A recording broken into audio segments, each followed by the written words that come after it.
नमस्कार मंडळी. आज माझ्या हातामध्ये कोणती भाजी आहे बघा बरं. हो, नक्की ओळखलं चांगलं तुम्ही, भोपळ्याची ही भाजी मला गावाकडून पार्सल आलेली आहे बरं का. गावी राहिलेले आहेत त्यांना ही भाजी तर माहीतच असेल आणि या भाजीची चव खूप छान असते. श्रावणामध्ये ही भाजी हमखास केली जाते.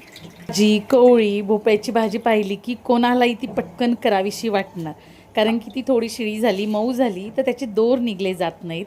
म्हणून ती पटकन मी धुवून घेतली, त्याचे जे दोर असतात ते काढून घेतले सगळे आणि मग त्याला बारीक बारीक चिरून घेतले.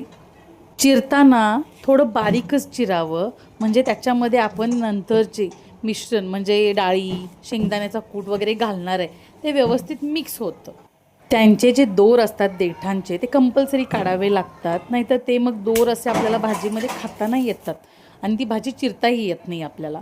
भोपळ्याच्या भाजीमध्ये लसूण, जिरे मोहरी, शेंगदाणे, मिरची हे सर्व घालतात. कोकणामध्ये अशा भाज्या आणि गावरान भाज्या खाण्याची मज्जाच वेगळी असते. आई जर मी कधी जर गावी गेले तर मुद्दामून ती भाजी शोधून शोधून कुठून का असेना पण ती घेऊन येते आणि मला ती बनवून देते. कारण की पिझ्झा बर्गर हे आवडत नाही, पण मला गावाकडच्या ज्या गावरान भाज्या आहेत ना त्या खूप आवडतात. तर ह्या गावरान भाज्या म्हणजे गावाकडचं सोनंच आहे. भाजी करताना इतकी जास्त मेहनत घ्यावी लागत नाही आणि पटकन होणारी भाजी. यावेळेस ही भाजी मला माझ्या सासूबाईंनी दिली होती. सासूबाईंनाही माहीत आहे की मला गावाकडच्या भाज्या, गावाकडचं राहणीमान खूप आवडतं, पण कामानिमित्तानं मला इकडे शहरामध्ये राहावं लागतं. सो त्या मला माझ्या मम्मीसारख्याच बऱ्यापैकी गावाकडच्या भाज्या, गावाकडचे पदार्थ पोहोचवण्याचे प्रयत्न करतात. भाजीची फोडणी झाली त्याच्यानंतर दिसतानाही खूप भाजी जास्त दिसते, पण जेव्हा ती शिजते त्याच्यानंतर एवढीशीच होते की पुरते की नाही याची शंकाच वाटते आपल्याला.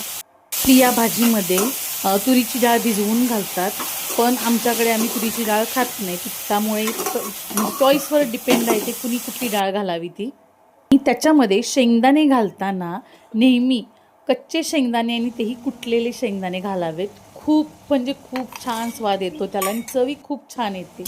भाजी तयार होत असतानाच मला ती कधीशी एकदाशी तयार होते आणि मी ती गरम गरम भाकरीसोबत खायला बसते. असं झालं होतं.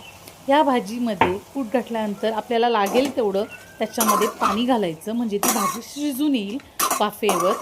भाजीवर झाकण नाही ठेवलं का तर ती भाजी काळी पडते थोडीशी म्हणून, आणि मला तो हिरवा रंग जो आहे तो आहे तसा मेंटेन ठेवायचा होता, त्यामुळे मी झाकण न ठेवता ती भाजी शिजवलेली आहे. पण काहीही म्हणा, एका गृहिणीचं तिच्या किचनशी असलेलं नातं हे तिच्या